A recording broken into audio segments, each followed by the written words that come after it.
India dhe Pakistani po i afrohen gjithmonë më shumë një lufte të plotë të cilën bota do të donte ta shmangte.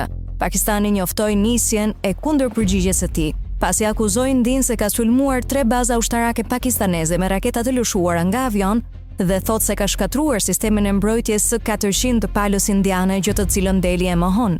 Zëdhënësi i ushtrisë pakistaneze Ahmed Sharif deklaroi se ushtria indiane kishte lëshuar mëngjesin e sotëm 6 raketa Tok-ajër, duke shënjestruar Nur-Khanin, Muridin dhe Shorkotin, 3 nga bazat më të rëndësishme ushtarake të Pakistanit.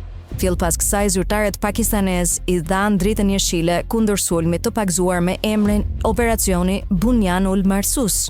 India nga ana e saj që akuzoi fqinjin e vet se është ai që po i përshkallëzon tensionet, pretendon se ka shkatruar dron dhe municione të tjera të lëshuara nga Pakistani përgjatë kufirit perëndimor të vendit.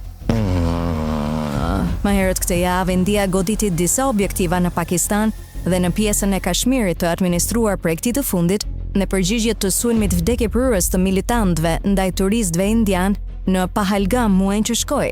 Islamabadi vetë pretendon se nuk ka gisht në atë ngjarje. Të dyja palët kanë akuzuar njëra tjetrën për bombardime ndërkufitare dhe sulme me raketa e dron, që kur India nisi operacionin e saj ushtarak.